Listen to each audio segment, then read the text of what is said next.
Welcome to the Corie Sheppard podcast. Welcome back to everybody who's been listening. Welcome to all the new listeners. Today we have a special episode brought to you by B-Mobile Business to celebrate the Innovation Award finalists of the Trinidad and Tobago Chamber of Commerce Champions of Business Awards. We have with us our first guest in the medical field. I've been asking selfish questions for the last hour, and based on the course of the discussion we've been having so far, this might be a very selfish interview. I hope you enjoyed it. I have with me David Richards, the founder of Mobile Medical Global. How are you going, sir? Very good. Thank you. Good? Mm-hmm. Congratulations on being a finalist for the award with the Chamber. How do you feel about it? Speechless. Yeah. Yeah. Humbled, grateful, thankful. Mm-hmm. Yeah. What made you decide to apply when they came out with it? Because the award in particular is about innovation. Is something that attracted you? Well, it started with the application for 3 other awards, which we incidentally won earlier this year. Oh, nice. And I was with the Titan Business Awards and Titan Health Awards. Right. And at the time, the awards weren't open for submission, right? I think. Mm-hmm.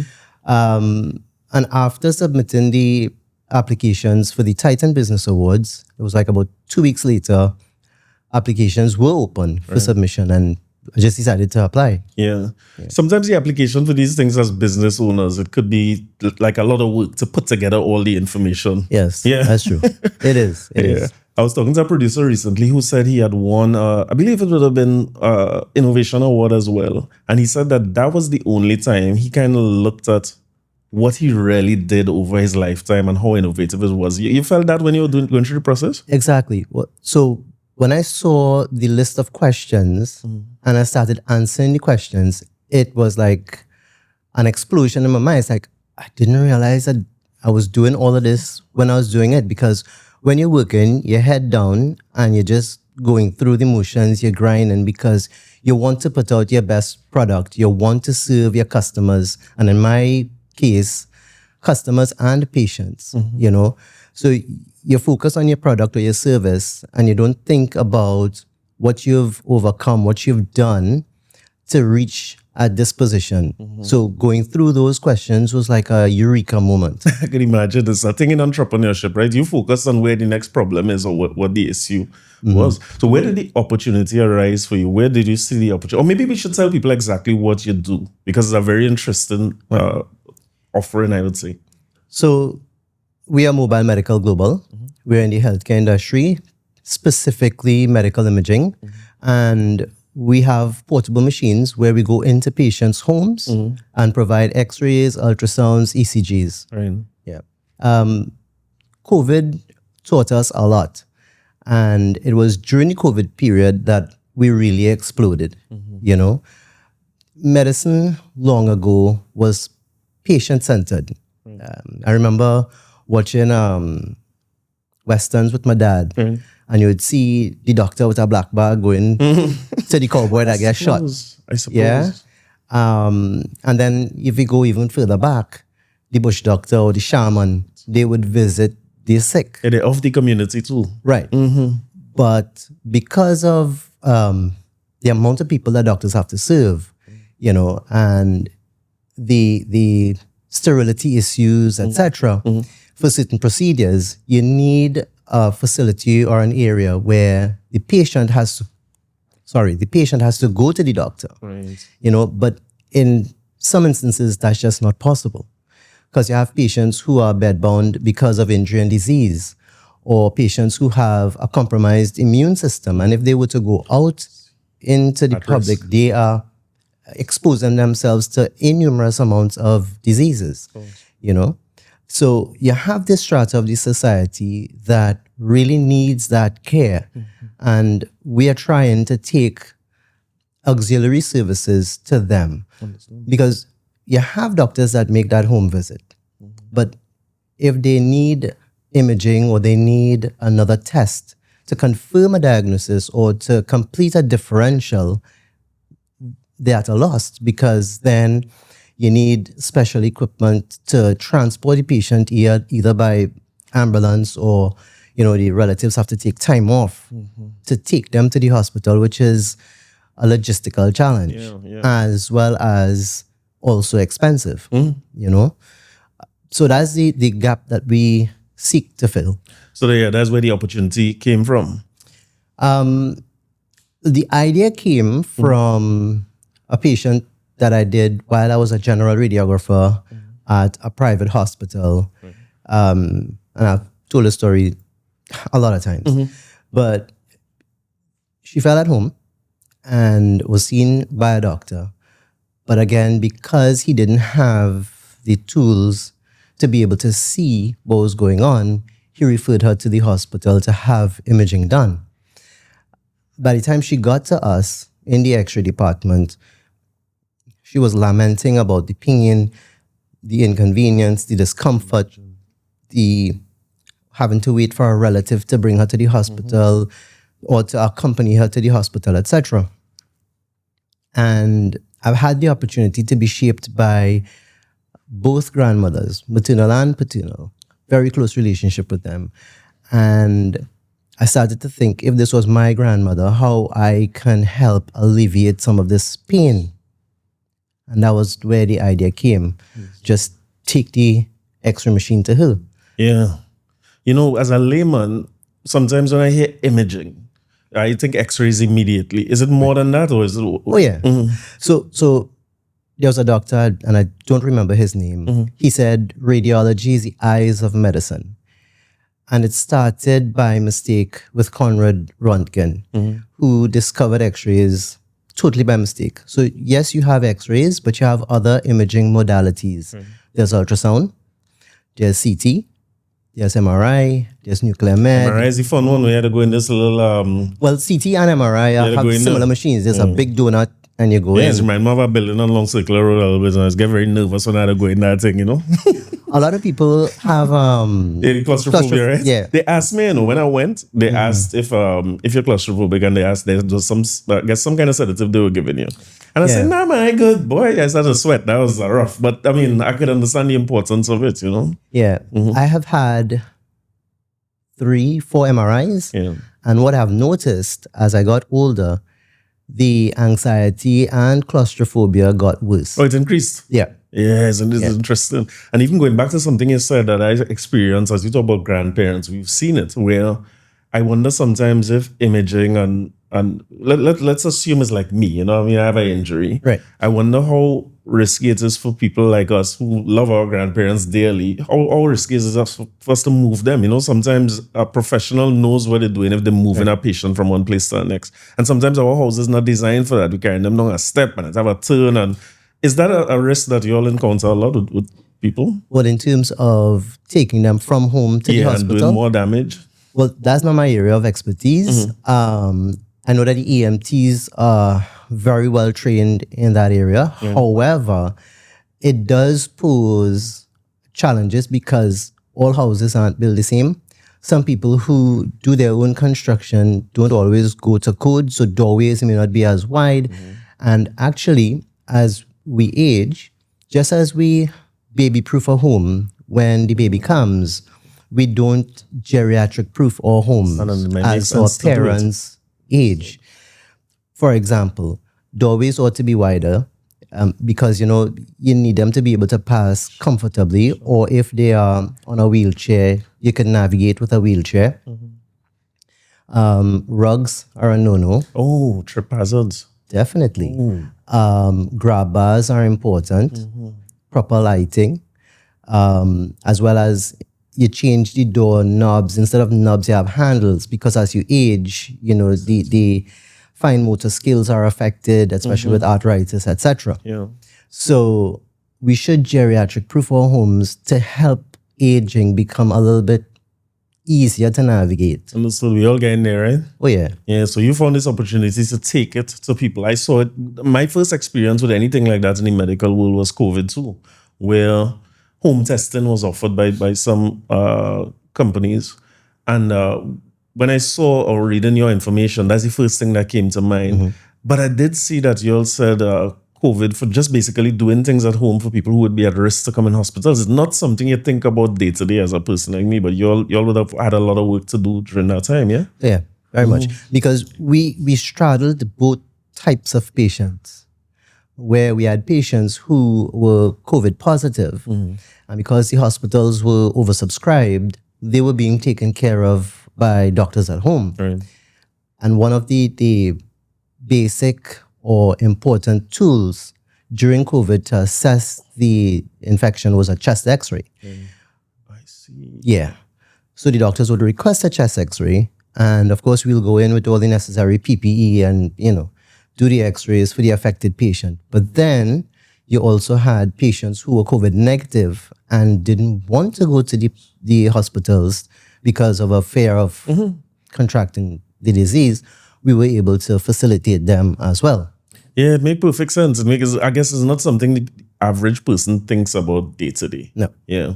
So I have to tell the audience, right, that David is quickly becoming one of the most interesting people I know, because you're talking about this, but before we start, you say you was in the army and thing. We need to get this origin story. Like, what went on in the army?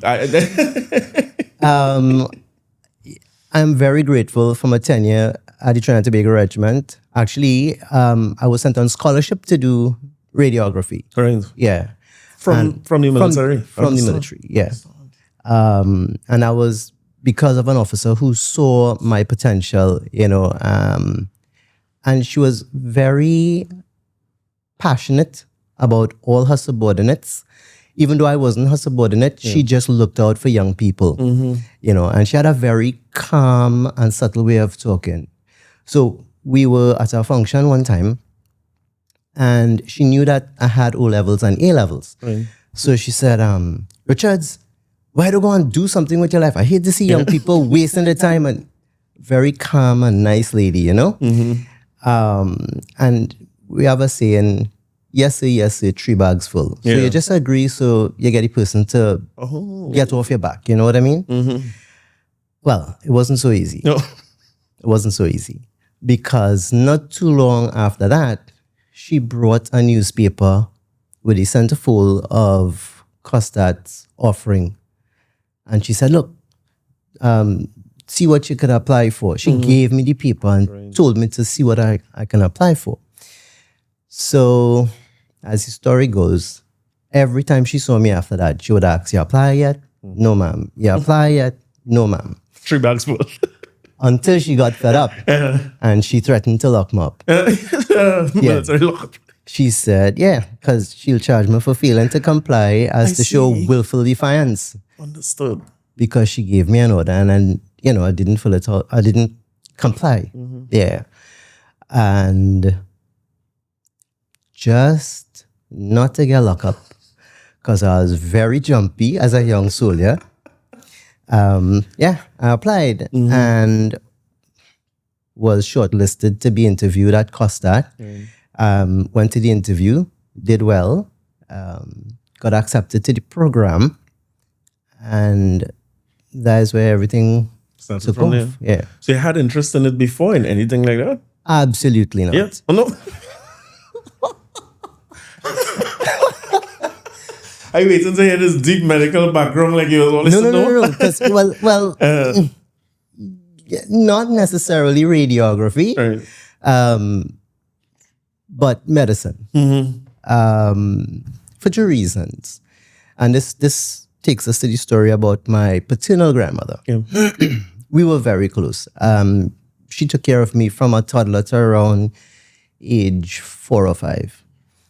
And last time I saw her, we visited her at the hospital because she was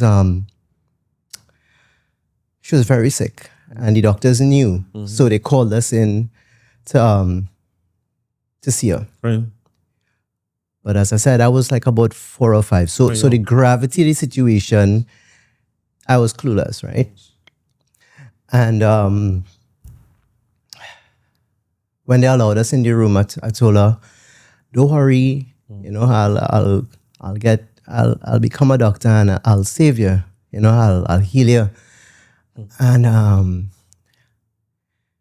I remember her saying, "By the time you become a doctor, I'll be gone." Because I was telling her with real excitement. It was around Christmas time. I was telling her, "Well, I asked Santa Claus for a doctor set, and I know I'm getting a doctor set." she passed Boxing Day that year. You know, so that was one of the defining moments. I know you mean as early as that, eh? Yeah. It's the innocence of youth, eh? And then second reason why I wanted to get into medicine and I'm so passionate about patient care is because when I was born, I was very sick as a child, you know? And I mean, I know the old Port of Spain general like the back of my hand because I remember going to multiple clinics with my mom, you know? And I've seen how patients are not given, I don't want to say the best because that's not it. It's just that I think hospitals are so busy and oversubscribed, you know. Unfortunately, patients transitioned from being a person to being a file, you know, and I saw where sometimes healthcare providers were very impatient. And my mom is a very gentle lady, so she wouldn't always be pushy or forceful. So once they say something, that is it, and she would move on, you know? And that is the majority of You patients. see it a lot in the medical system. There's maybe cultural. Yeah, because I guess patients, because they know these people know more, they see them as akin to a god or akin to a senior. Yeah. And we've been indoctrinated or cultured that you don't question authority. You respect them. Yeah. So you take the snappy answers, or you take the impatience, or you take the indifference. And that marked me as a child. And I wanted to be a doctor to make things different, to be different, you know. But God had other plans because I didn't get enough grades at O levels. Right. And my parents didn't have money. So I just started working from an early age. Right. And then the trajectory of my life just meandered until God pushed me into radiography. Imagine, the army became the route to that. Yeah. What area live on? What area grow up? I grew up in Aruka. Okay, nice. Yeah. Okay, good. Indeed. We kind of want to claim, we try to claim people here as Fatima boys when they're doing well. No. I know you're a Holy Cross man. I'm a Holy Cross man. Oh, I'm man. from the...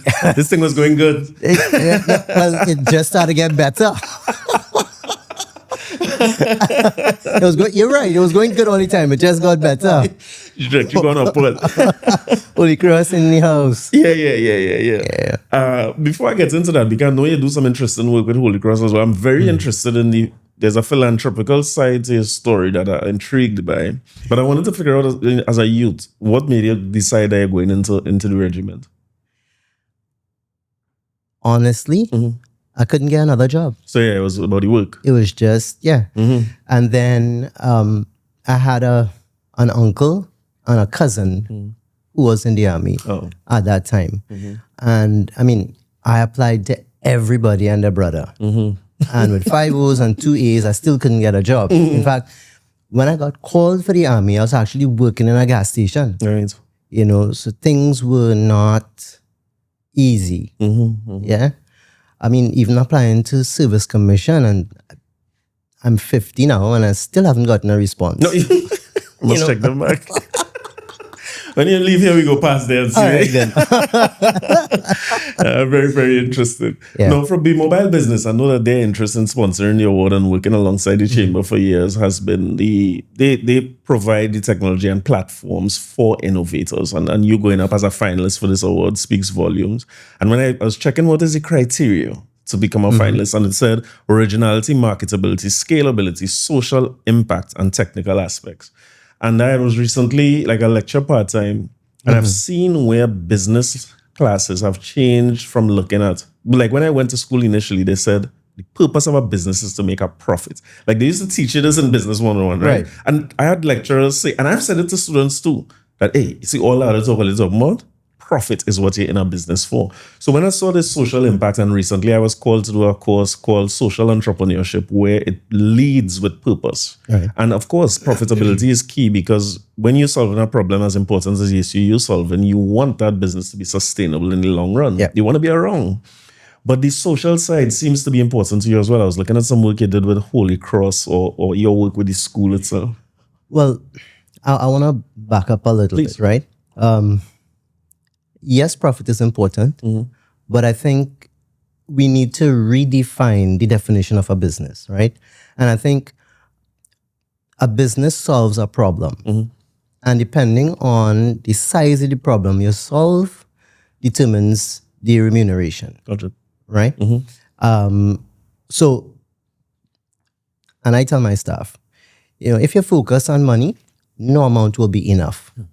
But if you focus on good service, money will come. Yeah. Holy Cross College, well, I went to Holy Cross between the years of 87 and 92. Yeah. And this year, well, let me back up. Last year, to commemorate World Radiography Day, which is on the 8th of November, we did, for the full weekend, 8th, 9th, and 10th of November last year, we provided free x-rays and ultrasounds to patients who had a government referral. And it was critical for a government referral because some of these studies have a long wait time. Right. So we wanted to help people who had these referrals but didn't have a close enough appointment, because if you have a condition and you have a request for imaging, but you don't get the imaging that you need now, your condition can become worse. While you're waiting. While waiting, and it puts the doctor now in a very difficult position, because if he had gotten the diagnostic information at the time he requested the imaging, it would improve and increase patient outcomes. But if it is you have to wait, then your condition gets worse. He has to now change his approach by either stronger medication, or it may progress to the need for a surgery, or you may not. Yeah, you might survive it. Yeah, with you. And so that was the thinking behind it. This year, we are partnering with the Holy Cross Alumni Association, and we are doing it up at the school because, I believe in giving back. Holy Cross was some of my foundational years, and being allowed to go back to that community, being allowed to use the school, it really is an emotional, and it resonates with who I am at my core, because giving back is really big for me. Yeah. Sadly, this year though, because of the logistics, we can only use the school for one day, which is the Saturday. Right. And it has blossomed from just imaging to being a full-on health fair. As I was seeing, like, you're doing some screening and some blood testing and so you're going to do blood sugar testing, blood pressure monitoring. We're even going to have lectures by doctors. We're going to have doctors on site to see patients. And, well, of course, we're also going to have x-rays and ultrasounds there as well. Interesting. I also saw something where they said you donated $75,000 worth of imaging. That was for the government program where that was by last referral. year. Yeah. So what, in terms of purpose, you talk about that giving service and always being fulfilled. I suppose that a part of because I had a sister who was in the medical system in San Fernando Public Hospital for some time. And I know what it feels like as a family member when they tell you, well, the MRI machine not working or whatever those things are. So that was clearing up a lot of backlog. I would imagine you're able to do some of that with her. Yeah, but the challenge though is, even though it was widely advertised and stuff, the turnout was not what I expected. Oh, really? Yeah, because we got a lot of people Friday. The most we got was on Saturday, but we didn't have many people come out on Sunday. No. Yeah. Oh, no, come. If it's such a great need. We need to go to church. Yeah. That's what it's over Sunday. That is my belief. So You might be wrong about that. I would think that oversubscribed more than. yeah, but I didn't understand. Yeah. But we were not deterred, and that's why we're having it this year. Okay, so it's something that you're going to continue going forward. I believe so. Yeah. Okay, good. Well, I want to ask you about what the future holds, but a couple more questions on that before, because I did see that you said just for the inception of the business. Because I would imagine that the equipment you guys is not cheap, right? You're using Apple products, you're not using Android, right? To answer that, right? So the funding to get started initially, when you started off, the goal was mobile. I saw something that's saying there's a World War I thing where people will go into the inspired by that. Right. Or was it just general imaging you were doing? Like you were working from a location, then you started going mobile? No. So you started off mobile? I started off mobile. Yeah. Because that was the dream. That was that was the intention. From the time I had experienced that lady in 2012. Yeah, so I knew that is what I wanted to do, but the cost of the equipment and the logistics, because what happened was at that time, we did not have what is called direct digital radiography. Let me not say that. Let me correct that. It was available, but it was cutting edge technology. Okay. So it was very expensive. Yeah. So the system that I had considered doing at the time was going to cost over $1 million TT dollars. All right. And that was with a daylight processor, and I had to retrofit a particular vehicle and all that kind of stuff. Yeah, it was difficult, because of how smooth our roads are. It would have been easy to have the equipment damaged because they're very sensitive. Yeah. So I did put a pause and started to do research, ever so often paying attention to the advancement in the technology, etc. And then the prices of direct digital radiography came down, and all the stars aligned in 2019, 2020 for us to pull the trigger. So what you did with financing? You was looking at debt financing or equity, or how you raise the funds to get started? So it was personal savings, a loan, and an investment by my brother. Oh, nice. In entrepreneurship, they say this thing, right? That when people in startup mode, what they look for is friends, family, and fools. There's the people who put money in it. So I don't know which is which, right? We say all of them is friends and family. But it's usually difficult for us. I find that like locally here, when you talk about people who have startups, you go to different markets, for instance, and they have a very, very developed equity financing system where you have angel and seed investors, then you have venture capitalists and so.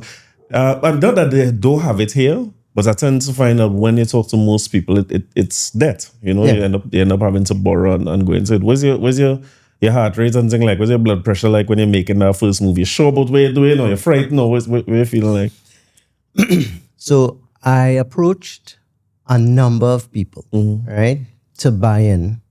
And some were gung-ho, let's go. Right.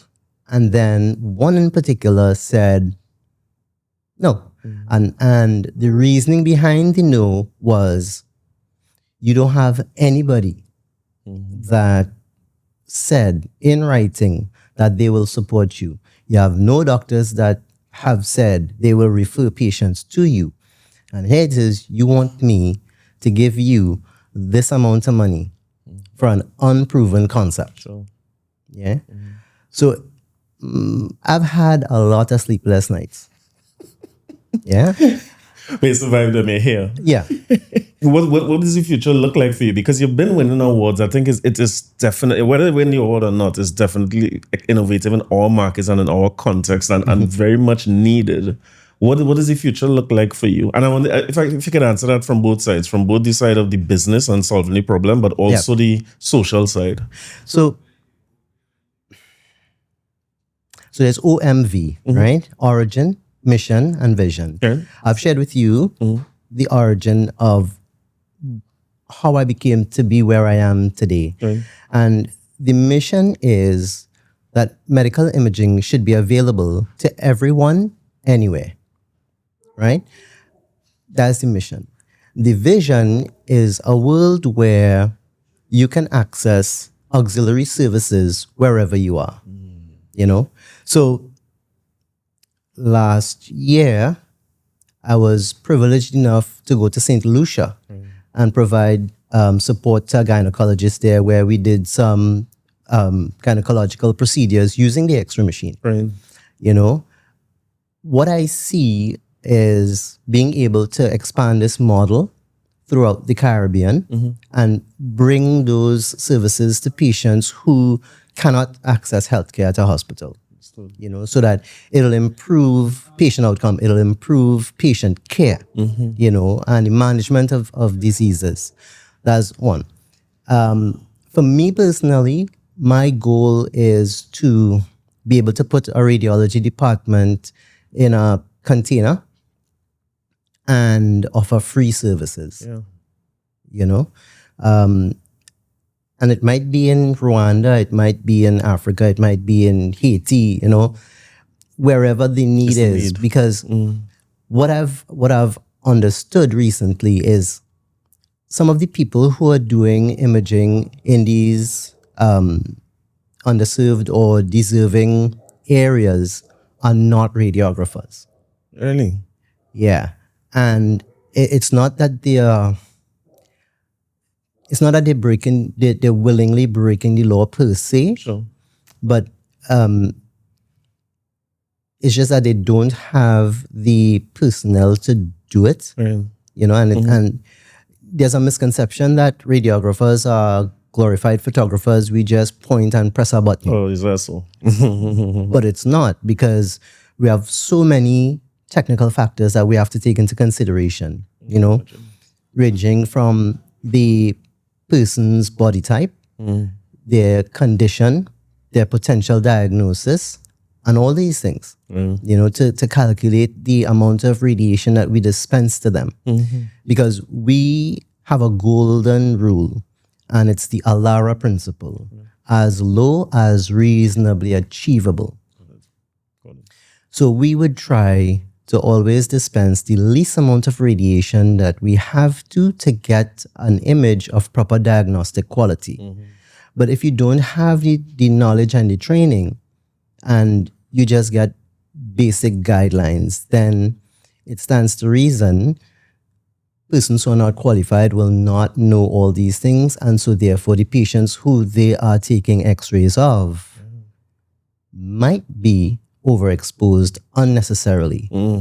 So for me, I want to be able to give of my service for free, you know, and help those out in the field as well.